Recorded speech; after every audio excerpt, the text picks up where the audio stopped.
السلام عليكم يا شباب، لعلكم بخير. النهارده ان شاء الله رجعنا مع شرح المحاضره رقم 5 في منهج ماده الكارديو، الا وهي محاضره البلمونري ديزيزز. المحاضره دي بقى مختلفه شويه علشان احنا هنتكلم فيها بشكل عام عن جميع انواع الكرونيك اوبستراكتيف بالمونري ديزيز، والاغلبيه انواع يعني الكرونيك ريستريكتيف لانج ديزيز. هنتكلم عن السي او بي دي بالكامل. السي او بي دي طبعا زي ما احنا عارفين بيتقسم لكرونيك برونكايتس والانفيزيما، فهنتكلم الاول على الكرونيك برونكايتس بعدين نروح الانفيزيما، وبعد كده ناخد مثالين كده عن البلوريزي اللي هو التهاب البلوره في الكرونيك ريستريكتيف لانج ديزيز، وكمان البلورال افيوجن، وبعد كده ناخد مقارنه كده عامه ما بين الكرونيك اوبستراكتيف والكرونيك ريستريكتيف. نبدا كده على طول يا دكاتره. الكرونيك برونكايتس قال لك الكرونيك برونكايتس التهاب الشعب اللي هو المزمن. تمام.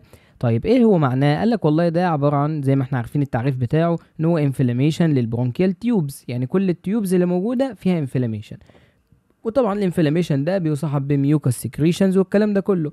فنبدا نشوف على طول كلينيكال بيكتشرز. بيقول لك الصوره بتاعته عامل ازاي يعني.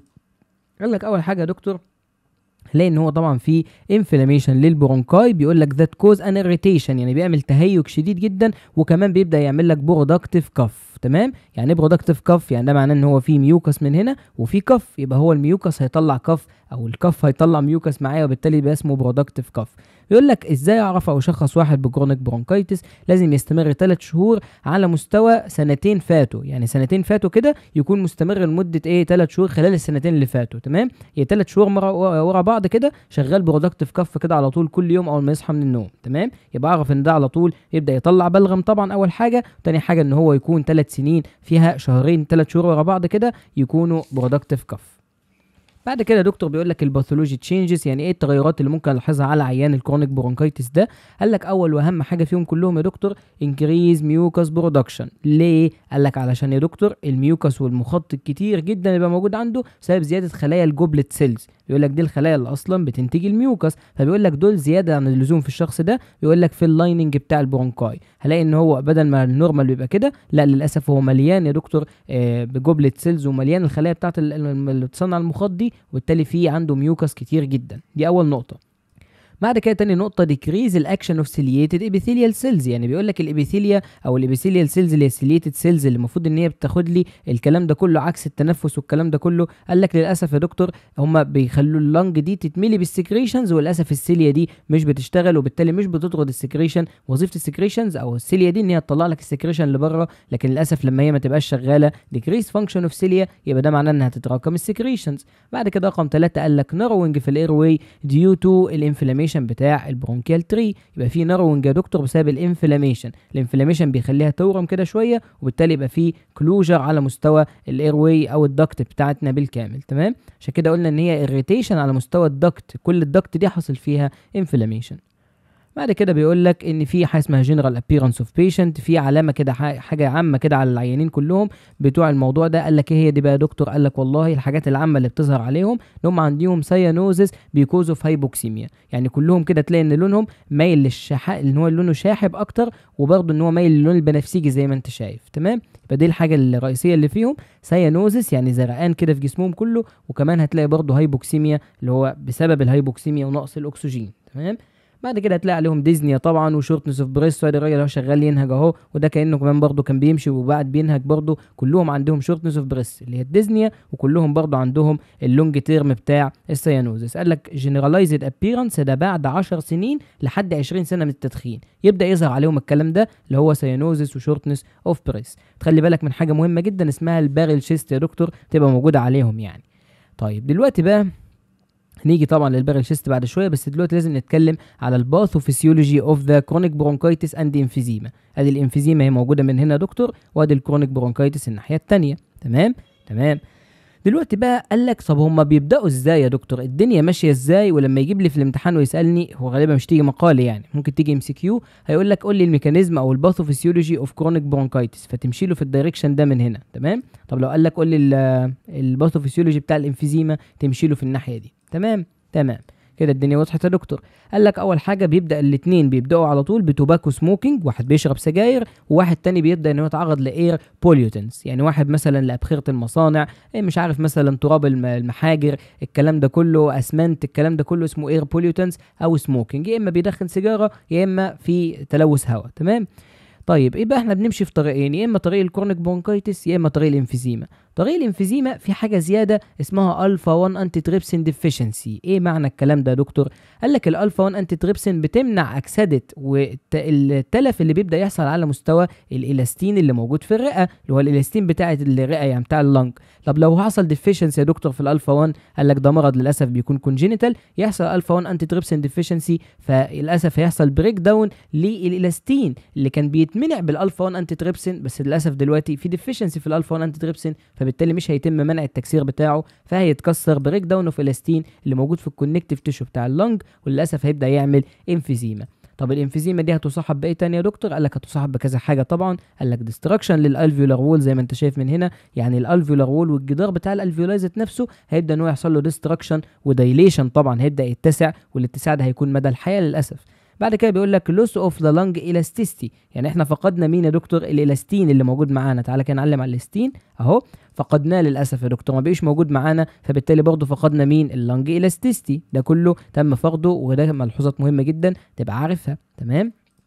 طيب بعد كده قال لك للاسف بعد كده هيحصل اير ترابنج، لان انت كده وسعت الشعب الهوائيه دي على الاخر، وبالتالي التوسع ده ما قابلهوش بعد كده ان الهواء ده مشي بسرعه، الهواء هيمشي بنفس سرعته، فللاسف هيحصل اير ترابنج لان الانفيزيما دي وسعت الشعب الهوائيه بالكامل. تمام، ده كده على مستوى الانفيزيما. طب لما نيجي بعد كده نتكلم على مستوى الكرونيك برونكايتس اللي هي موضوعنا الاساسي دلوقتي، قال لك يبقى للاسف يا دكتور التوباكو سموكينج والموضوع بتاع الاير بوليوتنس هيكون كونتينيو للبرونكيال اريتيشن وانفلاميشن، هيبدا يستمر الموضوع ده على طول. وزي ما احنا عارفين التوباكو سموكينج او السيجارت دي بتبدا ان هي السجاير بتبدا نعمل انفلاميشن على طول، وبالتالي برضو الاير بوليوتنس هتعمل نفس الانفلاميشن. بيقول لك لو استمر الموضوع ده كونتينيو للونج بيريود اوف تايم، مثلا 10 سنين ل 5 سنين، يبدا الشخص ده يجي له كرونيك برونكايتس. يعني ايه بقى كرونيك برونكايتس؟ قال لك هيلاقي عنده برونكيال اديما، هيلاقي فيه انتفاخ كده على مستوى البرونكاي اللي موجوده عنده، وكل الشعب الهوائيه تنتفخ وتتملي ميه، وبالتالي هيحصل اوبستراكشن طبعا،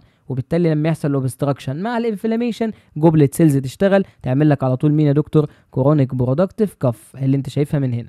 وبعد كده اخر حاجه خالص هتلاقي ان انت عندك ايه تاني؟ هتلاقي عندك برونكوسبازم، يعني عندك سبازم على مستوى كل البرونكاي اللي موجوده. يبقى اول حاجه بدانا بيها ان في برونكيال اديما، حصل شويه انتفاخات كده، بعد كده انفلاميشن وجوبلت سيلز عملوا لي كرونيك برودكتيف كف، بعد كده لقينا ان في برونكوسبازم، يعني تشنج في الاخر بقى حصل على مستوى البرونكاي بالكامل، بدل ما يبقى في برونكو دايليتور للاسف بيبقى في برونكوسبازم وبرونكو كونستريكشن. خلي بالك من الكلام ده. الناحيتين سواء على مستوى الانفيزيما او على مستوى الناحيه الثانيه في الكرونيك برونكايتس هيبداوا ان هم يدوا لك حاجات يعني عامه كده، 6 حاجات مهمه جدا. قال لك اولهم بعد كده اير واي اوبستراكشن يا دكتور زي ما انت شايف، واير ترابنج، الهواء هيتحشر جوه الاوعيه دي، لان هنا سواء مثلا الوعاء اتسع زياده عن اللزوم فالهواء يتحشر جواه، وهنا الوعاء ضاق زياده عن اللزوم بقى ضيق جدا، فالهواء برده مش هيقدر يعدي منه، بديهي جدا، يا اما واسع خالص مش هيعرف يعدي وهيتراكم فيه اير ترابنج، يا اما ان هو ضيق جدا مش هيقدر يدخله اصلا. تمام. بعد كده بيقول لك هيبقى فيه ديزني يا دكتور، هيبقى فيه صعوبه في التنفس يعني وكده وشورتنس اوف بريس، وبعد كده هيبقى فيه فريكوينت انفكشن، ممكن يلاقي دايما ان هو يجي له نمونيا، اكثر عرضه ان هو يصاب بالالتهابات الرئويه والكلام ده.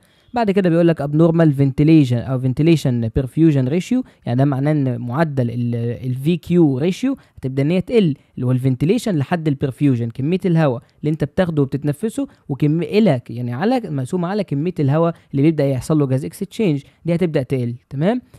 وتاني حاجه بعد كده يا دكتور هنلاقيها اللي هي الهايبوكسيميا، ده معناه ان الاكسجين في الدم بدا ان هو يقل، وهنتعرف بعد شويه ليه الاكسجين ده بدا يقل، ونفس الموضوع هنعرف ليه ثاني اكسيد الكربون بيزيد، يعني معناه ان انت المفروض تستنتج الكلام ده مع نفسك، بس هنقوله بعد شويه.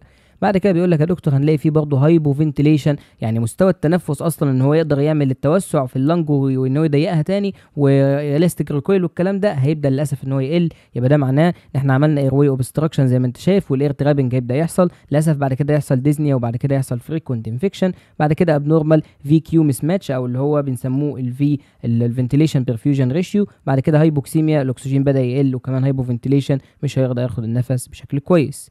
طيب البروبلمز يا دكتور بتاعت الكرونيك برونكايتس اللي هي ناحيه الشمال دي من هنا، كرونيك برونكايتس ايه البروبلمز بتاعتها او المشاكل بتاعتها؟ خلي بالك ان احنا هناخد المشاكل هنعكسها على طول في التريتمنت، كل كلمه كل مشكله ناخدها نعكسها. تمام.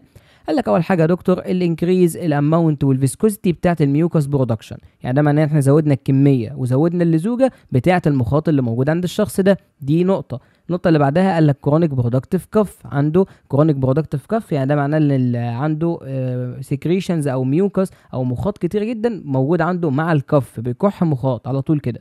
قال لك بعد كده اتاك شورتنس اوف بريس، اتاك ديزني على طول عنده، يبقى عنده ديزني على طول يعني. بعد كده قال لك ابنورمال بريثنج باترن، مش قادر ان هو يظبط النفس بتاعه بمعدل ثابت، شويه مثلا ياخد النفس كويس، بعد كده ياخده بمعدل صعب، بعد كده كويس، وهكذا. فالموضوع شغال بيسوق معاه، وبالذات لو ممكن يكون دايرونال، ممكن الصبح يختلف عن بالليل. يقول لك بعد كده تشينج في البلمونري فانكشن، هلاقي البلمونري فانكشن تيست القراءات بتاعته بدل ما كان 80% لا بدا يقل شويه ويزيد شويه، مشكله كبيره طبعا، بالذات ان هو طبعا هيتاثر يعني بشكل كبير جدا، هلاقيه قل جامد لان ده كرونيك اوبستراكتيف لانج ديزيز، ده سي او بي دي يعني. بعد كده قال لك ديكريز للموبيليتي اوف ذا سيست، هلاقي ان الشيست وول الموبيليتي بتاعته والحركه بتاعته بدات للاسف ان هي تتاثر يا دكتور، لان زي ما قلت لك طبعا من هنا حصل ايه، هايبو فنتيليشن، مش قادر ان هو يعمل الالاستيك ريكويل بتاع اللنج والكلام ده. تمام. خلي بالك ان ده بيأثر على الكل، ان هو دلوقتي ضيق الاوعيه الدمويه دي كلها، وضيق كمان الاوعيه بتاعه الهواء، فبالتالي اوعيه الهواء لما تضيق او التيوبز او الانابيب بتاعه الهواء بتضيق، يقول لك يا دكتور برضه مش هيقدر ان هو يعمل اتساع كافي في الشيست بتاعه، لان بالذات الشيست بتاعه هيقلب على انفيزيما بعد شويه، وهنبدا نتكلم على الكلام ده، ان الكرونيك برونكايتس بتتحول لانفيزيما. تمام. يبقى قال لك يا دكتور ديكريز الموبيليتي وشيست وول، مش هيقدر يتسع في الصدر بتاعه عشان يقدر يعمل نفس الهواء اللي كان بياخده قبل كده. بعد كده قال لك رقم 7 ابنورمال بوستشرال فورورد هيد بوستشر وراوند شولدر، يعني بيقول لك هيبقى عنده راوند شولدر، الشولدر بتاعه كده لافف لقدام، وهيبقى عنده فورورد هيد بوستشر تحسه عامل زي ايه السحالف كده، سحلفه باصه لقدام كده على طول. بعد كده بيقول لك ديكريز للجنرال انديورنس في الديلي اكتيفيتي. وهنا بقى هنقول سؤال مهم الدكتور قاله في المحاضره، هو ايه يا دكتور دلوقتي الحاجات اللي ممكن تعمل لي اللي هي هاو الكرونيك برونكايتس والانفيزيما ديكريز الانديورنس، يعني الانديورنس دي بتقل ازاي او بتقل ليه يعني؟ قال لك والله يا دكتور بتقل عشان حاجتين مهمين جدا، اللي هو الهايبوكسيا واللي هي الهايبوكسيميا يعني، وكمان الهايبر كابنيا. يعني ايه هايبر كابنيا؟ يعني زياده ثاني اكسيد الكربون، ودي اسئله ملحوظات فاكتبها. تمام. يبقى انكريز الهايبر كابنيا يعني انكريز ثاني اكسيد الكربون يبدا يزيد، لان طبعا هو عامل ايه، عامل اير واي ترابنج زي ما انت شايف من هنا، اير واي ترابنج اهو على مستوى الكرونيك برونكايتس والانفيزيما، فبالتالي كميه احتباس الهواء ده كله ثاني اكسيد كربون يا دكتور شغال يحتبس، وبالتالي بيزيد في الجسم، وللاسف بسبب الاوبستراكشن اللي حصل هنا زياده عن اللزوم، او بسبب الاير ترابنج اللي حصل من هنا برضه، هيبدا ان الاكسجين ده مش هيقدر ان انا ادخل اكسجين زياده، لكن ثاني اكسيد الكربون اللي موجود عندي للاسف هيبدا ان هو يتراكم. تمام. ودي مشكله كبيره. فبعد كده سؤال تاني او حاجه تانية اللي هو 3 common diseases cause generalized muscle weakness، لازم تعرف ان هم سي او بي دي وديابيتس وكرونيك كيدني ديزيز. تمام. 3 امراض مهمين جدا. طيب الجولز بتاعت التريتمنت زي ما قلت لك هناخد دول ونعكسهم على طول. يقول لك ديكريز الاماونت والفيسكوزيتي بتاعت السكريشنز، دي اول واحده. تاني حاجه ريموفال اكيوميليتد سكريشن، يبقى خلي بالك انا شلت الايه، شلت الكميه وقللت الكميه وقللت اللزوجه، وهنا بقى عملت بقى العكس شويه، عملت ان انا قللت الكميه اللي بتتراكم. يبقى انا ممكن اعمل سكشن مثلا او اعمل حاجات كتيره، او يبقى انا قللت الكميه اللي بتتراكم، لكن هنا انا قللت الكميه اللي بتصنع. خلي بالك انا هنا بقلل اللي بيصنع وهنا بقلل اللي بيتراكم، فدول مختلفين عن بعض، نقطتين مختلفين يعني. قال لك بعد كده بروموت ريلاكسيشن، انكريز البريسنج باترن والفنتيليشن عن طريق ان انا اعمل له ديب بريثنج اكسرسايز. يقول لك بعد كده انكريز الموبيليتي اوف ذا ثوركس عن طريق برضه البريثنج اكسرسايز الديب اللي هو البيرسد ليبس. بعد كده قال لك امبروف البوستشر، احسن البوستشر بتاع العيان وما خلوش يبقى عنده راوند شولدر ولا الفورورد هيد بوستشر. بعد كده قال لك انكريز الاكسرسايز توليرانس، تخلي بالك من الكلام ده كله، استجابته للتمرين هتبدا انت ايه تزودها.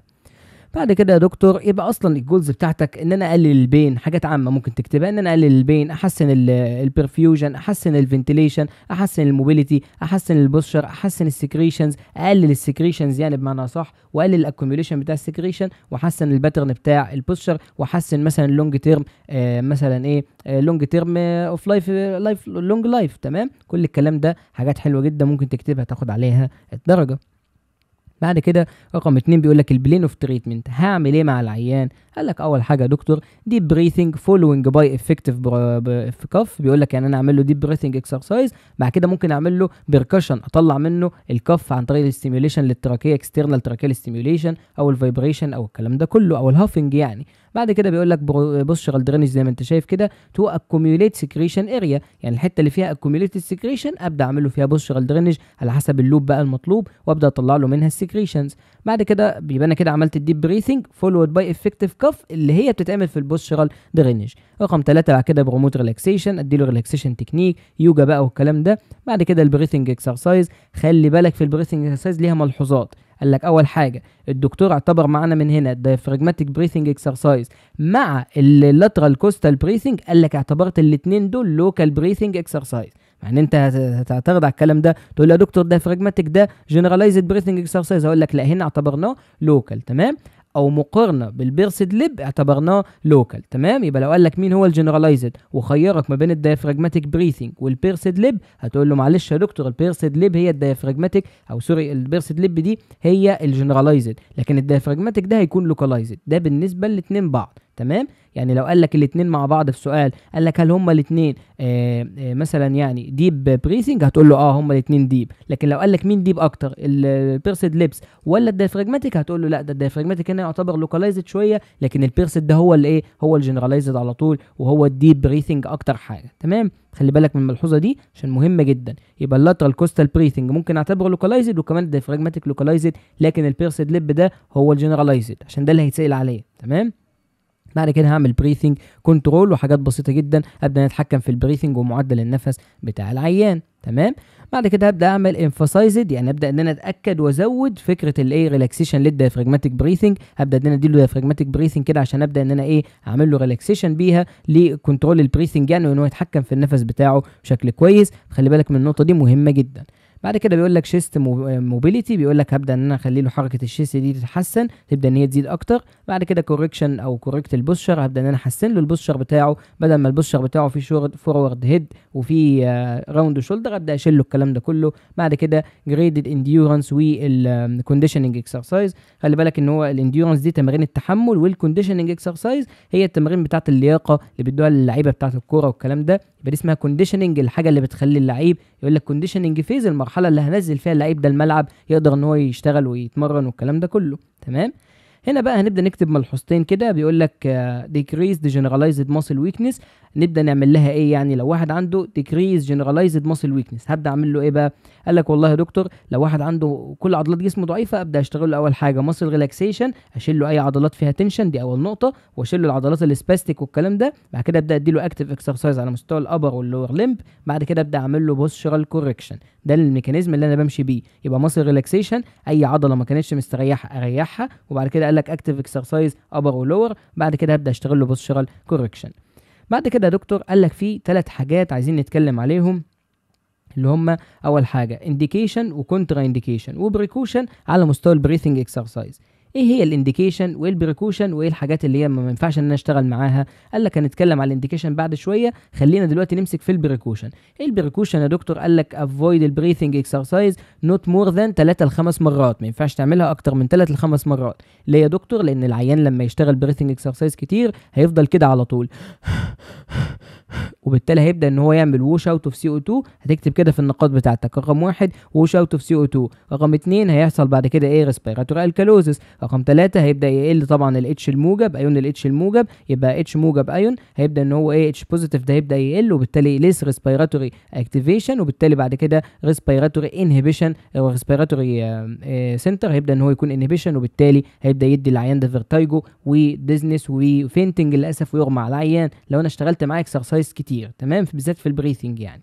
طب والكونترا انديكيشن؟ قال لك نو كونترا انديكيشن فور بريثنج اكسرسايز، الكلام ده كان مكتوب في المحاضره بتاعت السنه اللي فاتت، فبالتالي الدكتور برضه السنه دي مشي عليها، فبالتالي نو كونترا انديكيشن، خلي بالك من الكلام ده. طيب دلوقتي بقى يا دكتور بيقول لك هنتكلم على الانديكيشن في السلايد ده ممكن يعني او بعد شويه يعني. بيقول لك والله يا دكتور ممكن اعمل ريليف للديزني ازاي؟ قال لك والله بالريلاكسد بوزيشن، اديله ريلاكسد بوزيشن يمنع الديزني، يعني هو لو عنده اورثوبنيا ينام على ظهره تجيله الديزنيا، فخلاص ابدا ان انا اقعده او انيمه كده على كذا مرتبه او كذا يعني مخده كده ورا بعض عشان امنع الديزنيا دي، فبالتالي عملت له ريلاكسد بوزيشن. تمام، دلوقتي بقى البينيفيتس اوف فورورد ريلاكسد بوزيشن، يعني لو العيان ده انا قلت له ميل لقدام هل ده فيه فايده عليه؟ قال لك ايوه طبعا يا دكتور ده فيه فوائد كتيره جدا هنبدا نتكلم عليها دلوقتي. قال لك اول حاجه ريديوس سنسيشن اوف بريسلسنس، يعني هقلل الديزنيا لو خليته يميل كده لقدام اللي هي حاجه اسمها ترايبود بوزيشن يعني. طب بعد كده تاني ايه يا دكتور؟ قال لك والله ريديوس الورك اوف بريس، بالذات لو واحد مدخن هتعمل له الكلام ده كله تخليه ميل لقدام، هتقلل الورك اوف بريس اللي هو المجهود اللي بيعمله عشان يتنفس، هتقلل السنسيشن اوف بريسلسنس اللي هي الديزني يعني وكده تقللها، وبعد كده هتبدا تعمل ريفيرسال للبارادوكسال ابدومينال وول موشن. يعني ايه معنى الكلام ده؟ قال لك بارادوكسال معناها التبادليه، ان الحركه للاسف يا دكتور لما عيان يبقى فيه شيست ديزيز وكده كل ما ياخد نفس بطنه طبعا تبدا ان هي تنتفخ لقدام ومعاها الصدر بينتفخ لقدام، فبالتالي تلاقي ان اللي بيحصل العكس في عيان الشيست ده ان هو صدره واسع جدا، فبالتالي لما يجي ياخد النفس هيبقى بطنه بتنتفخ فهيبقى صعب عليه ان هو يكمل النفس بتاعه. فلما اعمل له ان هو يميل لقدام كده هبدا ان انا يا دكتور ايه، ابدا ان انا اخلي له الشيست بتاعه يقل شويه في الدايمتر، وبالتالي ابدا احسن او اقلل شويه البارادوكسال ابدومينال موشن دي، ان البطن ما تشتغلش مع الصدر، لا انا هشغل صدر بس وهخلي البطن كده كانها ثابته، فده شيء كويس. بعد كده قال لك امبروف اللينس تنشن ريليشن شيب بتاع الدايفراجم، بدل ما الدايفراجم شغال يطلع فوق خالص وينزل تحت خالص وبالتالي طبعا الشيست متسع جدا والدايفراجم مش عارف يشتغل، لا انا لما مايل العين لقدام احسن الحاجه دي، اخلي الدايفراجم يعني يقدر انه يتحرك بحريه اكتر شويه. بعد كده رقم 5 امبروف دايفراجماتيك فورس اوف كونتراكشن، هحسن الفورس اوف كونتراكشن بتاع الدايفراجم ان انا كده اكني لغيت الابدومين من الموضوع وبالتالي هو بيشتغل على الشيست بس، وده شيء كويس جدا. هنا بقى تكتب indication of breathing exercise، هتكتب طبعا chest disease اللي هم chronic obstructive lung disease و chronic restrictive lung disease، اكتب اختصارات احسن اللي هو COLD و CRLD. تمام. بعد كده قال لك لو في تاني حاجه طبعا الانديكيشن، قال لك كيفوزس كيفوتك بوستشر عند عيان معين مثلا، هتبدا انت طبعا تشتغل على العيان ده على طول وتبدا انت تحسن عليه البريثنج والبوستشر اللي موجود فيه. طب هل في حاجه تانية؟ قال لك ايوه طبعا يا دكتور في حاجات تانية، زي مثلا لو حد عنده upper abdominal surgery، لو حد عنده pre or post operative operations مثلا، هتبدا انت تشتغل له circulatory exercise و breathing exercise مع بعض، وبالذات خلي بالك في البري والبوست اوبراتيف، دي ملحوظات كلها خلي بالك في البري والبوست اوبراتيف الكارديو ثوراسيك سيرجري دول ما تنساهمش واوعى تنساهم خالص عشان دول مهمين جدا يا دكتور. تمام. طيب يبقى دي كده الملحوظه بتاعتنا. هنا بقى بيقول لك البريثنج اكسرسايز او ري تريننج اكسرسايز هعمل له ايه كتمارين؟ قال لك والله اول حاجه هبدا اشتغل له دايفراجماتيك بريثنج اكسرسايز، دي يعتبر ان هي لوكالايزد مقارنه بالبيرسد ليب، اوعى تنسى الكلام ده. تمام، اوعى تنسى الكلام ده عشان مهم جدا. يبقى قال لك يا دكتور بيرسد ليب، بعد كده اللي هي جنرالايزد اكسرسايز، اوعى تنسى لو هناك بلون مميز جنرالايزد اكسرسايز نوت لوكال، اوعى تنسى الكلام ده في البيرسد، دي ما تتنسيش. تمام. بعد كده بيقول لك بريثنج كنترول تكنيكس، بيقول لك ان انا اعلمه ازاي ان هو يتنفس بشكل صحيح بشكل كويس والكلام المهم ده كله. تمام. وبعد كده هبدا اعمل له ايه تاني يا دكتور؟ تعالى بس ايه نكمل الالوان. قال لك والله بعد كده هبدا اشتغله بالبايو فيدباك، هبدا ان انا اعلمه ازاي يحرك العضله صح. البايو فيدباك لما العيان يحرك العضله الصح ويتنفس بشكل صح الجهاز يديله صوت وينور، فبالتالي العيان يعرف ان هو شغال صح. بعد كده بيقول لك سكريشنز كليرنس، هبدا ان انا اشيل له السكريشنز من المكان بتاعها بالبوستشرال درينج والكف والهف والكلام ده كله. الاكسرسايز بعد كده اديله سترينثنينج اكسرسايز. تمام. يبقى هعمل له ايه تاني؟ دايفراجماتيك بريثنج اللي يعتبر لوكالايزد، بعد كده البيرسد ليب اللي تعتبر جنرالايزد مقارنه بالدايفراجماتيك زي ما قلت لك، بعد كده البريثنج كنترولز والبايو فيدباك والسكريشن كليرنس اللي هي البوستشرال درينج والبركشن وكده، وبعد كده يبدا يديله دكتور الاكسرسايز سترينثنينج اكسرسايز. سؤالين مهمين. قال لك اللوكالايزد بريثنج اكسرسايز كونسيست اوف اول اوف ذا فولوينج اكسبت، يعني كلهم لوكالايزد ما عدا واحد. قال لك يا دكتور ابيكال بريثنج ده لوكالايزد، قال لك فعلا ستيرنال بريثنج لوكالايزد واللور كوستال برضه لوكالايزد. يبقى قال لك مين يا دكتور جنرالايزد؟ هو البيرسد ليب، اوعى تنسى الكلام ده مهم جدا. قال لك بعد كده سؤال 2 ادفانتج اوف ثيرابيست جراند او جراسب، اللي انت ايد الدكتور اللي بتمسك مع العيان بقى في البريثنج اكسرسايز هدفها ايه؟ قال لك ممكن تمسك يا دكتور في الانسبيريشن فتبدا ان هي تعمل ايه؟ تبدا ان هي تعمل له ستيميوليت للشيست موفمنت، يبقى هلسن له الشيست موفمنت ده صح. قال لك بعد كده ممكن وانا في الاكسبيريشن امسك بايدي برضه كدكتور، فقال لك اسيست في الاكسبيريشن ان انا اساعده يطلع الهواء. قال لك بعد كده ممكن اديله ريزيستنس اصلا، يبقى هو في الانسبيريشن ومضغط عليه كده. قال لك اسيست طبعا الانتركوستال ماسل، يبقى all of the following are true، كل الاجابات صح. تمام. طيب دلوقتي بقى الانفيزيما، المرض التاني بقى اللي معانا في المحاضره، يمكن من اكبر الامراض بقى كده في المحاضره تاني اللي هي الانفيزيما. تمام. يعني ايه انفيزيما؟ قلت لك ريفيرسبل دايليتيشن في الالفيولاي، وقلت لك برضو ان الكرونيك برونكايتس ممكن تعمل لي انفيزيما. فين الدليل؟ قال لك يوجوالي ا كونديشن اوف ا سكندري كرونيك برونكايتس، يعني لو في كرونيك برونكايتس عند حد معين ممكن كمان شويه تجيله انفيزيما. تمام. خلي بالك من الكلام ده. يقول لك اتس كرونيك انفلاميشن، يعني الانفلاميشن مزمن كده ممكن يجي للعيان. بيقول لك في ديستراكشن للريسبيراتوري برونكيولز والالفيولاي اللي هي من الاخر اسمها ايه؟ اسمها الفيولاي كلهم على بعض. تمام. يبقى البرونكيول والالفيولاي هما الاثنين يا دكتور يحصل لهم ديستراكشن. تمام. والديستراكشن ده في هيئه ان هم يحصل لهم اتساع او دايليتيشن يعني. بعد كده بيقول لك الباثوجينيك او الباثولوجي تشينج، بيقول لك ديستراكشن في اللنج تيشو، بيقول لك ده معناه اللنج تيشو هيبدا ان هو يبوظ بشكل حرفي كده يعني. بيقول لك ان هو جنرال ابييرنس بتاع العيان وذ نورمال بوستشر، بيقول لك هلاقي عنده ابنورمال بوستشر، ابنورمال بوستشر وضعه هيكون غريب كده، هيكون عنده حاجه اسمها بارل شيست، وهلاقي عنده برضه كابنج فينجر. واوعى تنسى الكابنج فينجر عشان هيجي لك في الامتحان سؤال ام سي كيو يقول لك كابنج فينجر اذا كاركترستكس اوف ذا فولوينج، هيقول لك امفيزيما ولا مثلا بلورال رب، ولا هيقول لك كرونيك برونكايتس تقول له امفيزيما. اوعى تنسى الكلام ده، انا مميز اهو عشان تفتكرها. طيب ادى دكتور البارل شيست بتاع العيان، ودلوقتي بيقول لك الديجري اوف كلابنج فينجر، لازم تحفظ الكلام ده علشان تتسال فيه في العملي، وغالبا هتسال فيه في الفاينل. ممكن سؤال مقالي يقول لك منشن ديجريز اوف كلابنج فينجر ات اند اتس ديسكريبشن، وصفها لي برضه. يبقى عندي يا دكتور درجه اولى، درجه ثانيه، درجه ثالثه، وهنا برضه ايه درجه رابعه. طب ايه الدرجات دي وبيحصل فيها ايه؟ قال لك الدرجه الاولى يا دكتور لما يحط ضفرينه كده جنب بعض الاقيهم اوبليتريتد، يبقى ده معناه ان هو مفيش زاويه ما بينهم بمعنى اصح، ده ابنورمال طبعا، يبقى دخل في الابنورماليتي. لكن انت في الحاله الطبيعيه هتلاقي في مسافه ما بين صباعينك في الضفرين من هنا دول. يبقى اول حاجه اسمها اوبليتريشن انجل اوف نيل، يعني ده معناه مفيش زاويه في اللي هي المنطقه بتاعت الزاويه بتاعت الاصابع. تاني حاجه بعد كده دكتور قال لك يبقى في حاجه اسمها ايه باروت. يعني ايه باروت يا دكتور؟ يعني مش جايبه صوره ليها بس دي اشبه حاجه، قال لك تبقى عامله زي البغبغان كده، تلاقي ان هو عامل كده يا دكتور، الضفر بتاعه بدل ما يبقى عامل كده مثلا لتحت، قال لك لا الضفر عامل كده لفوق، عامل زي ايد البغبغان كده وطالع لفوق خالص، فبالتالي ده بنسميه ايه بقى؟ بنسميه باروت بيك ابييرنس، يعني عامله زي قمه منقار البغبغان يعني. تمام.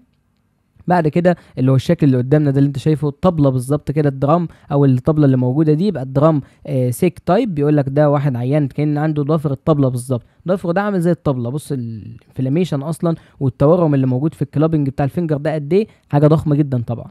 في الاخر خالص حاجه اسمها اوستيو ارثروباسي، يعني ده معناه اعتلال او التهاب المفاصل العظمي، بيبدا انه يحصل له في الاخر. يبقى اول درجه كانت اوبليتريشن للانجل، ثاني درجه كان فيها باروت بيك ابييرنس كانت عامله البغبغان. يبقى اول حاجه انا شلت الانجل، شلت الزاويه، بعد كده حطيت منقار البغبغان باروت ابييرنس، بعد كده قال لك زي الطبله، يبقى تفتكرها كده ايه، شلت الزاويه، حطيت البغبغان، حطيت الطبله. بعد كده اوستيو ارثروباسي انا شلت الجوينت خالص وكاني بوظت الجوينت وتلفته تماما، التهاب المفاصل العظمي اوستيو ارثروباسي. تمام. الاوستيو معناها عظم، وارثرو معناها المفصل، وباثي معناها اعتلال، يبقى اعتلال المفصل العظمي. تمام. ده الكلام بتاعنا. ودلوقتي بقى هنتكلم على الكلينيكال بيكتشرز بتاعه الايه الانفيزيما. اوعى تنسى ان الكلابنج فينجر ده موجود في الانفيزيما، اوعى تنسى الكلام ده. يقول لك يا دكتور الكلينيكال بيكتشر في الانفيزيما هنلاقي ان فيها الايروي بيكم سكاترد. بيقول لك السكارد، سكارد ده معناه ان هو يعني يعتبر ان هو تليف وباظ واتقفل، ده الايروي طبعا. وبعد كده بيقول لك هيبقى فيه ديستورتد، او ديستورتد معناها ايه؟ بيقول لك ان هو هيتشوه بالكامل وهيكون كنكد يعني ملتوي. هلاقي ان الايروي ده شغال يلتوي من فوق ويلتوي من تحت ويلتوي في كل الاتجاهات بسبب الدايليتيشن الرهيب اللي حاصل فيه. تمام. يبقى ده معناه ان الايروي هيكون سكارد، هيكون تليف، وهيكون ديستورتد، هيكون مشوه، وهيكون برضه كينكد، هيكون ملتوي بيمين شمال كده وهكذا.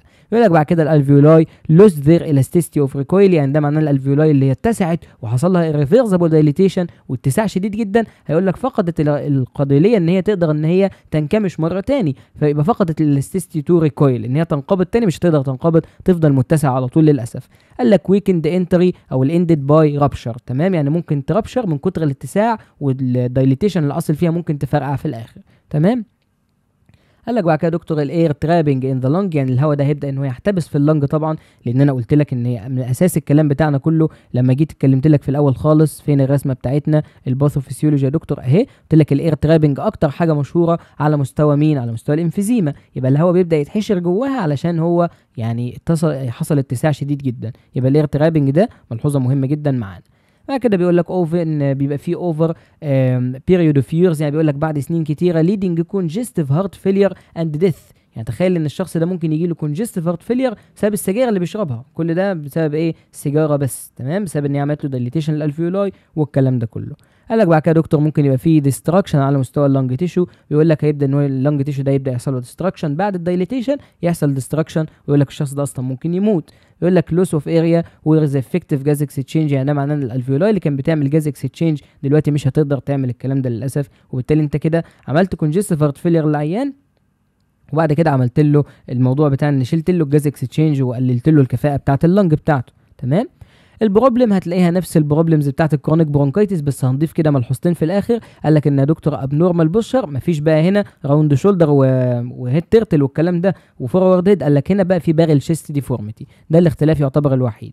لكن باقي الحاجات انكريز الاماونت والفيسكوستي بتاعت الميوكس ممبرين، كرونيك برودكتيف كاف، قال لك برضه هيبدا ان هو يكون عنده برودكتيف كاف، بس خلي بالك مش اكتر من الكرونيك برونكايتس. الكرونيك برونكايتس برودكتيف كاف ده الاساس بتاعها، فلو جابهم لك هما الاثنين مين في برودكتيف كاف هتقول له يا دكتور لو في تقدر تختار الاثنين اختارهم، انفيزيما وكرونيك برونكايتس، لكن لو تختار واحده يبقى كرونيك برونكايتس بس. قال لك بعد كده اتاك للديزنيا، عنده ابنورمال بريثنج باترن، عنده تشينج في البلمونري فانكشن تيست، هلاقيها برضه بدات ان هي تقل لان ده عباره عن اوبستراكتيف لانج ديزيز. بعد كده هلاقي في ديكريز على مستوى الموبيليتي بتاعت الشيست وول، كل ده موجود معانا يا دكتور. وهلاقي برضه شويه ملحوظات كمان زي ديكريز الجنرال انديورنس طبعا بسبب الهايبر كابنيا والهايبوكسيميا او الهايبوكسيا اللي موجوده عند العيان. هعالجه ازاي يا دكتور؟ نفس الموضوع بالظبط، ديكريز الاماونت والفيسكوستي بتاعت السكريشنز، ريموف الاكيوميليتد سكريشن، بروموت الريلاكسيشن، امبروف البريثنج باترن والفنتيليشن، امبروف الموبيليتي في ثوركس، هحسن البوستشر بتاعه اللي هو في حاله ان دي هيكون عباره عن البارل تشيست في الانفيزيما. بعد كده ازود الاكسرسايز توليرانس واستجابه العيان للتمارين.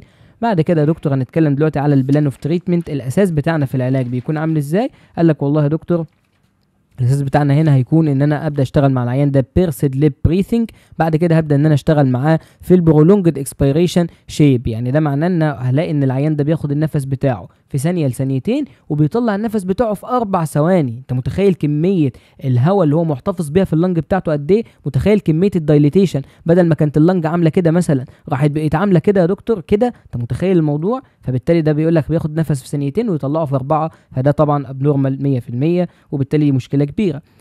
فبالتالي انا هبدا اشتغل معاه برولونجد اكسبيريشن شيب، يعني هشتغل معاه بان هو يطلع الاكسبيريشن بتاعه في وقت طويل جدا علشان اقدر ان انا اخليه يتاقلم على الحاله اللي هو فيها، لان هو غصب عنه هيعيش بيها مدى الحياه.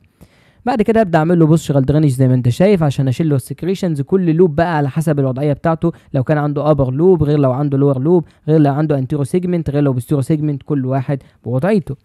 بعد كده يا دكتور بيقول لك هعمل بروموت للريلاكسيشن، هبدا اشيل الستريس اللي موجود عنده واعمل له ريلاكسيشن. هبدا اشتغل له بريثنج اكسرسايز، قال لك اولهم الدايفراجماتيك بريثنج اللي هو يعتبر لوكالايزد زي ما قلنا، وبعد كده لاترال كوستال بريثنج ان انا في الكوستال كارتلج كده ابر كوستال ميدل كوستال لور كوستال، هبدا ان انا احسن له كده على المكان ده اخليه يتنفس منه. بعد كده الجنرالايزد بتاعتنا اللي هي بيرسد للبريثنج اكسرسايز، وبعد كده هلاقي في خالص بالاخر ايه بريثنج كنترول زي ما انت شايف. خلي بالك دي جنرالايزد يا دكتور، اوعى تنسى الكلام ده، كلام مهم جدا. تمام طيب.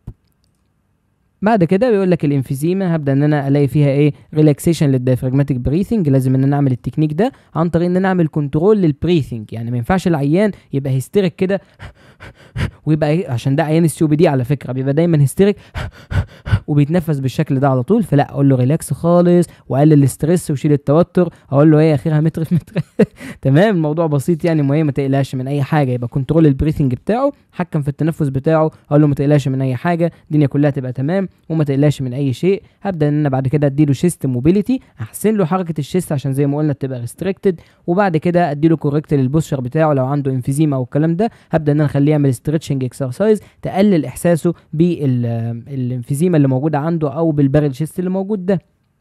بعد كده جريدد او جراديوال انديورنس، هبدا اديله جراديد انديورنس اكسرسايز، تمارين تحمل، اللي هو مثلا اخليه يعمل بريدجنج اكسرسايز لمده 10 دقائق مثلا، حاجات زي كده، ممكن 5 دقائق 10 دقائق كده يعني. يقول لك وكونديشننج اكسرسايز عشان يقدر ان هو يتاهل ان هو لو في عنايه مركزه مثلا وجات له الكلام ده، لا اديله كونديشننج اكسرسايز تاهله ان هو يقدر يعيش حياه طبيعيه ما فيهاش اي مشاكل. قال لك بعد كده الاكسرسايز بتاعته هتكون كونكتد مع البريثنج اكسرسايز، فخلي بالك اهو يبقى الكونكتنج في البريثنج مع الاكسرسايز هتكون في الانفيزيما، دي اهم نقطه اتذكرت فيها. يبقى هيقول لك ايه يا دكتور برولونجد اكسبيريشن تايم، بيقول لك ده معناه ان انا هخلي له برولونجد اكسبيريشن تايم لما يجي يشيل الوزن، خلي بالك من الكلام اللي هقوله لك، لما يجي يشيل الوزن في الجيم او يعمل البريثنج اكسرسايز يعمله دايما مع شيل الوزن، ان هو يعمل الاكتيف موفمنت اوف اكسرسايز with inspiration، لكن بعد كده relaxed with expiration، ويكون الريلاكسيشن كتير، يعني ده معناه prolonged expiration time. الملحوظه دي مهمه جدا، فتخلي بالك وهو بيشيل الوزن مثلا ياخد نفس، وبعد كده هو بيسيب الوزن يشيل النفس بتاعه ويستريح كتير عشان long expiration time. تمام.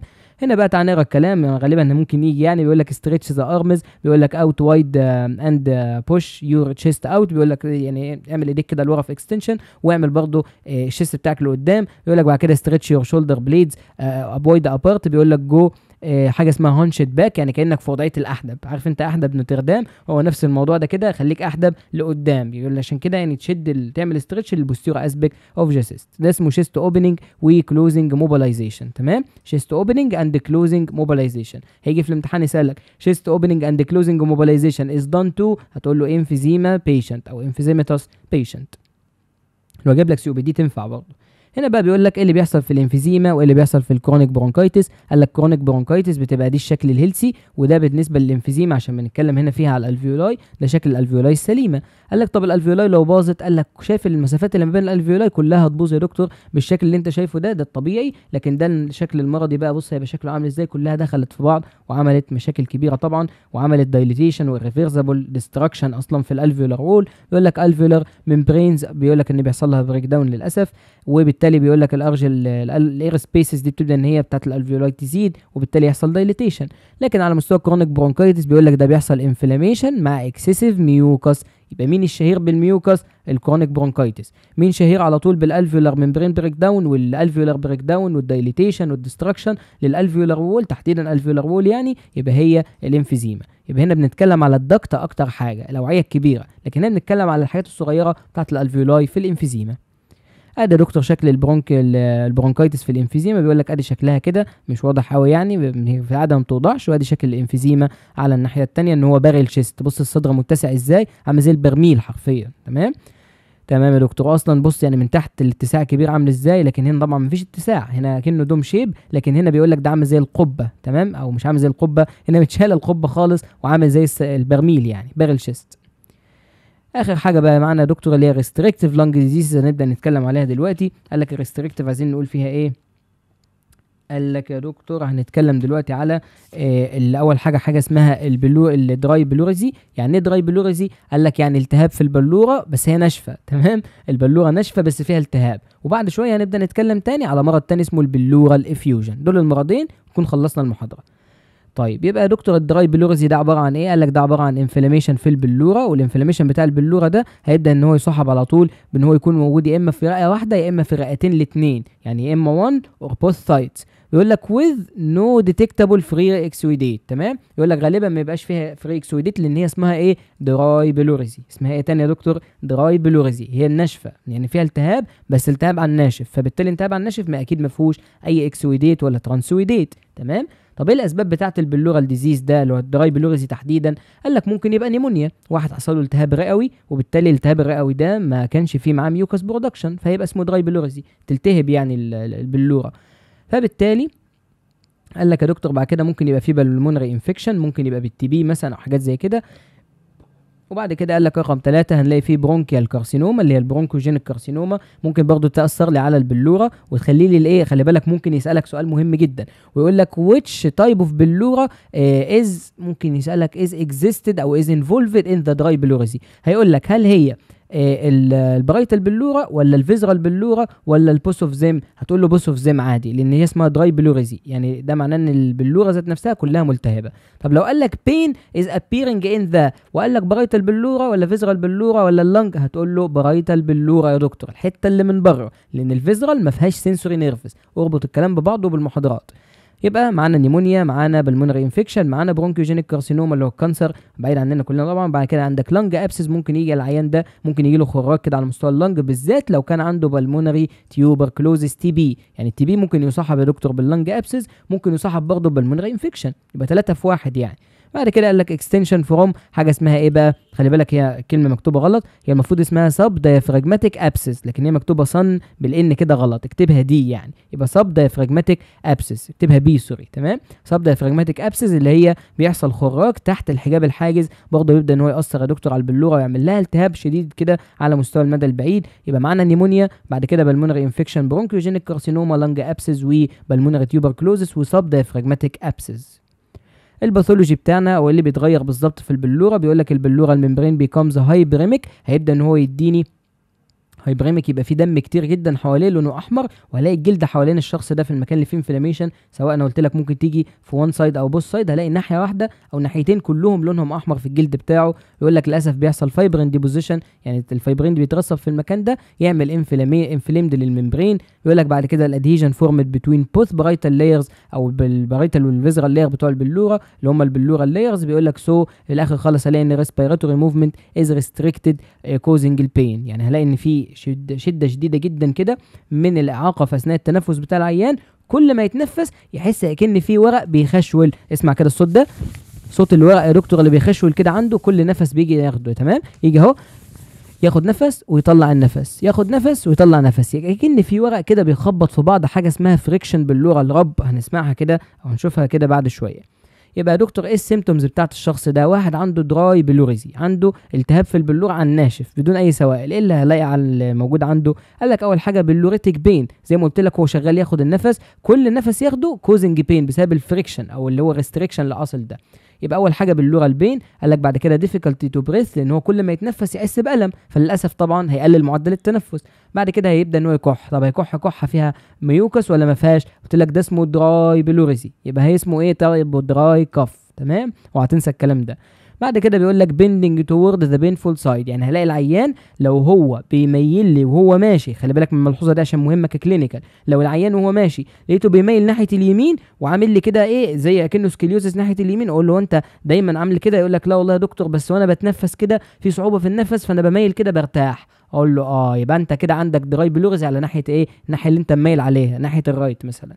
تمام، طيب يبقى ده هيجي مميل لي على ناحيه معينه وهفحصه كده كلينيكالي هلاقي ما عندوش سكليوزس. تمام، يبقى ده اكيد عنده دراي باللغه الرب، او من ضمن الاسباب ممكن تبقى دراي بلوريزي. تمام، طيب وايه الساينز اللي ممكن اكتشفها انا كدكتور بالعيان ما يعرفهاش؟ قال لك رابيد اند شالو بريثنج باترن، يعني العيان كل ما يتنفس نفس عميق كده يلاقي يا دكتور في انفلاميشن، وبص احتكاك شديد جدا بسبب الفريكشنز اللي قلت لك عليه من هنا، عامل له الم شديد، فيبقى بياخد نفس شالو، نفس ضحل جدا ونفس قليل جدا كده يا دكتور. تمام، يبقى نفسه بسيط جدا وانفاسه سريعه جدا. ليه؟ لان هو النفس البسيط ده مش هيديله حاجته، فلازم ياخد انفاس كتيره جدا، لكن الانفاس كلها ضحله صغيره جدا يعني.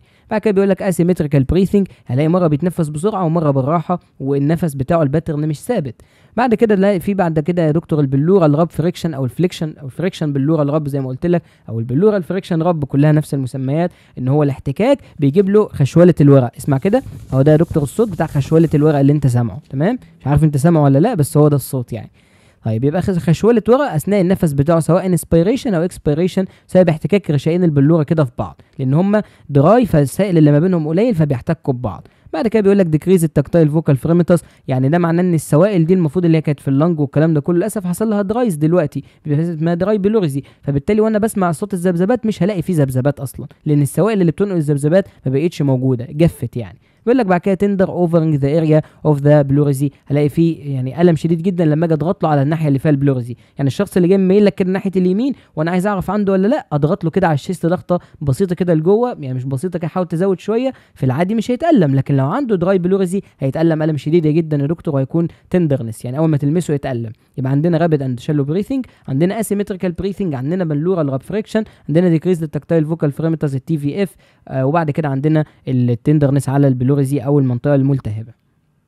بيقول لك التريتمنت عالج واحد زي كده ازاي؟ بيقول لك اهداف العلاج ان احنا نعمل ريلاكس للبيشنت ده ونحسن الريسبيريشن عنده عن طريق ان احنا طبعا هنقلل الالم ونقلل الانفلاميشن. يبقى قال لك بريفنت الايه او ريليف البين، ده من اهدافنا الاساسيه طبعا. يبقى اول حاجه انا بحسن بعمل ريلاكسيشن للعيان، خليه يستريح كده عشان ممكن يبقى المشكله دي سايكولوجيكال. بعد كده بعد ما اريحه شويه اعمل له امبروف للريسبيريشن، يبقى انا كده ريحته، حسنت النفس، قللت الالم. بعد كده بريفنت البوستشرال ديفورميتي، اقلل الايه الديفورميتي اللي ممكن يكون جاي بيها، زي ما قلت لك ماشي ناحيه اليمين اهو، قلت لك ايه بريفنت البوستشرال ديفورميتي، ماشي نايم ايه يعني مايل كده ناحيه معينه، يبقى انا كده بريفنت البوستشرال ديفورميتي. الميثودز هعمل ايه؟ قال لك ريستنج ان ذا بيد، وده كله في بروبر سبورتنج الاينمنت، يعني ادعمه في وضعيه صح بحاجه كده اسمها شروث تكنيك، اللي عايز يدور عليها ممكن يشوفها، حاجات كده بيعملوها في اسبانيا.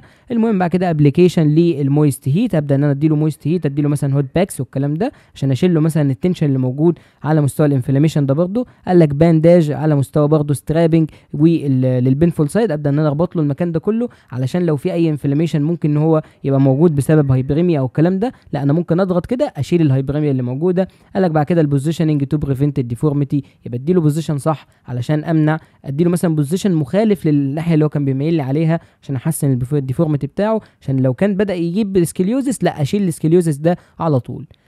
تاني مرض معانا يا دكتور مرض بسيط جدا، بيقول لك ده اسمه بلورال افيوجن. بيقول لك والله ده عباره عن accumulation of fluid في البلورال كافيتي ما بين البرايتال والفيزرال. بيقول لك resulting in transudate او exudate from the pleural surface. فتخلي بالك الترانسويديت والاكسويديت موجوده فين يا دكتور؟ هل موجوده في المرض الاولاني اللي قلت لك ما فيهوش ترانسويديت او اكسويديت اسمه بلورال او درايز بلوريزي، تمام، دراي بلوريزي ما فيهوش اكسويديت، تمام.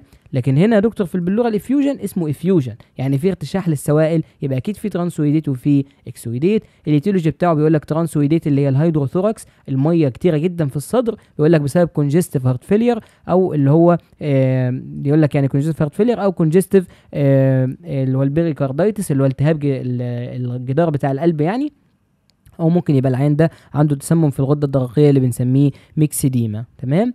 يبقى 3 اسباب، كونجستيف هارت فيلير، يا اما كونجستيف بيريكاردايتس، يا اما خلي بالك البيريكاردايتس ده اللي هو الغشاء اللي حوالين القلب، تمام. وبعد كده الميكسيديما تسمم غده درقيه. يقول لك الاكسويديت فلويد ده هيبدا ان هو يكون موجود مع بروتين، وبالتالي ده معناه هيبدا يديني اكسويديت مش بس ترانسويديت، يبقى الاثنين موجودين، ترانسويديت لو مفيش بروتين واكسويديت لو في بروتين. خلي بالك من الكلام ده عشان ام سي كيو. بيقول لك في البلورال سبيس هبدا الاقي السيمتومز بتاعت العيان ان هو عنده اكيوت سيمتومز، خلي بالك من الكلام ده. الاكيوت سيمتومز يا دكتور هبدا الاحظها عليه بتكون اكيوت في الاونست بتاعتها، يعني بتيجي مره واحده كده والعيان مش بيلاحظ ان هي حصل الكلام ده، بالذات ان هو ممكن يكون وقع وبالتالي مش ملاحظ ان ممكن يكون حصل عنده بلورال افيوجن.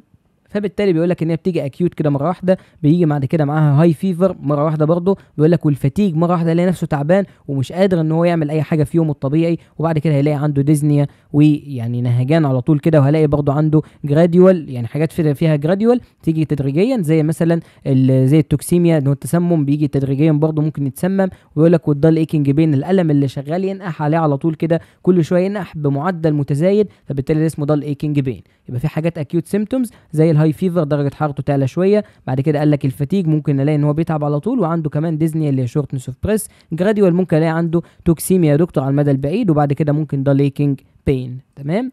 يبقى الالم مش بيجي على طول، درجه الحراره بتيجي على طول، والفتيج والديزني دول بيظهروا على طول. يبقى ازاي شخص واحد عنده بلورال افيوجن عمل حادثه وقع قدام يا دكتور؟ هلاقي ان درجه حرارته عاليه، حط ايدي كده على راسه شوف درجه الحراره عاليه وعنده فتيج مش قادر انه يقوم من مكانه وبينهج لو مشي مسافه بسيطه، يبقى ده عباره عن بلورال افيوجن على طول يا دكتور، خلي بالي من الكلام ده.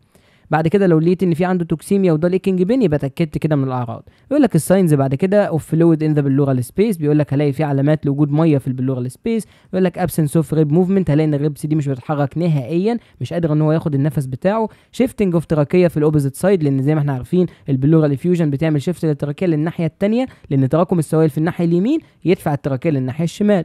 يقول لك دول بيركشن، هلاقي ان البركشن بتاعي اكني بخبط على ميه بالظبط، وانا بخبط كده يا دكتور هلاقي نفسي بخبط على ميه، فبالتالي ده البركشن.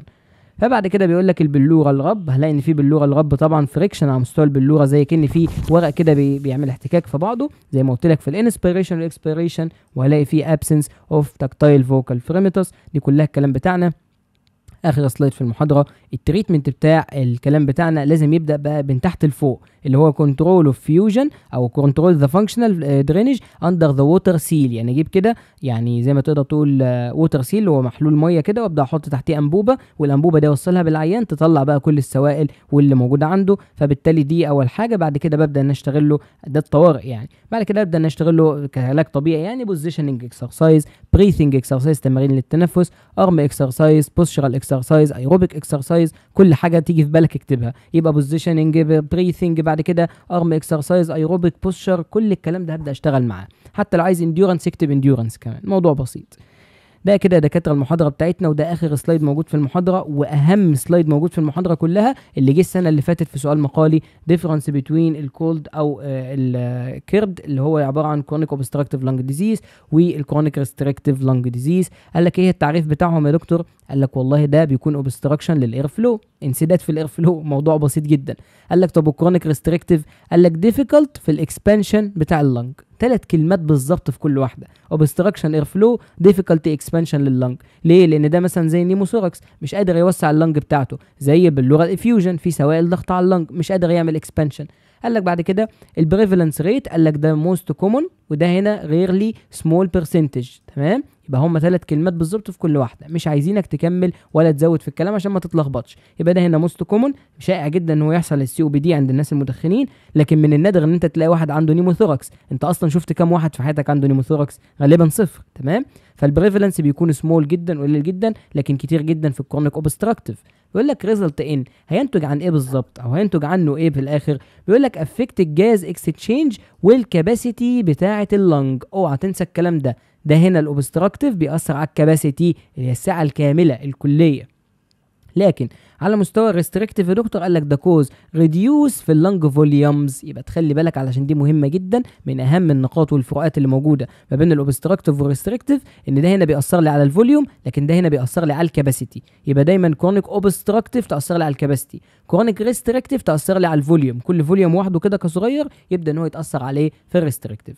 بيقول لك الانواع بتاعتهم يا دكتور، ايه الانواع الرئيسيه اللي ممكن الاقيها؟ قال لك والله الانواع دي ممكن نلاقيه ده ممكن يكون برايمري، يعني مش معروف سببه من حد كبير، لكن التاني ريستريكتيف ده هيكون سكندري على طول، سكندري تو اذر ديسوردر، يعني العين اتخبط، مش عارف مثلا حصل له انفلاميشن كذا كذا كذا، الموضوع معروف. لكن برايمري مثلا لو واحد عنده الفا 1 انتي تريبسين ديفيشنسي، هل ده مرض حصل له؟ لا، هو اتولد كده عنده الفا 1 انتي تريبسين ديفيشنسي. تمام، بعد كده الاسباب بتاعتهم يا دكتور بيقول لك ده ممكن يكون جينيتيك وممكن يكون بريديسبوزنج فاكتور، زي مثلا الانفيرومنتال فاكتور اللي هي السيجارت مثلا، واحد بيشرب مدخن بسبب ان كل اللي حواليه بيدخنوا. بيقول لك سموكينج او اير بوليوتنس، بيقول لك مودرن ميديسين، بيقول لك برضه ممكن ادويه حديثه ممكن تسبب للاسف كرونيك اوبستراكتيف لانج ديزيز. تخلي بالك من الكلام ده عشان مهم جدا. لكن الكرونيك ريستريكتيف قلت لك يا دكتور ان هي حاجه ثانويه، ممكن تكون اميونولوجيكال، ممكن تكون مناعيه برضه، مناعيه مكتسبه، ممكن تكون انفكشوس اللي هي الحاجه يعني يعتبر ان هي معديه، زي مثلا ان هو يصاب بمرض معين زي ما قلنا النيمونيا تعمل له مثلا دراي بلوريزي والكلام ده كله، يعني الكلام ده قلناه. بعد كده قال لك ممكن يبقى عنده نيمو بي ايه دي نيمو سيانوزيس، بيقول لك نيمو سيانوزيس يعني ده معناه الجدار بتاع البلوره بدا يزرق او بدا يعني يسبب ازدراءان بتاع الجلد اللي حواليه.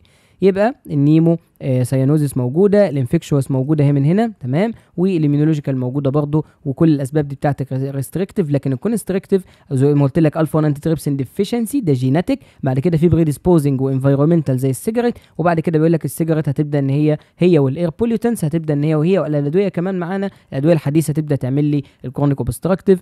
الكومبليكيشنز والمضاعفات في الاخر قال لك سيفرال يا دكتور، مضاعفات كتيره جدا يعني هتبدا ان هي تؤدي في الاخر لريستريكتيف لانج ديزيز، يعني ممكن يكون الكرونيك اوبستراكتيف تعمل لي في الاخر ريستريكتيف تاني، انت متخيل؟ لكن بيقول لك دي مينلي هتكون الهارت بروبلمز وسيبتيسيميا وديث في الاخر خالص، وفيات للعيان ده. وتخلي بالك تكتب ملحوظه زياده هنا، تكتب انفكشن تحتهم، يعني ده معناه ان الكومبليكيشن بتاع الكرونيك ريستريكتيف في الغالب هتصاحب بانفكشن. دي ملحوظه الدكتور قالها في المحاضره.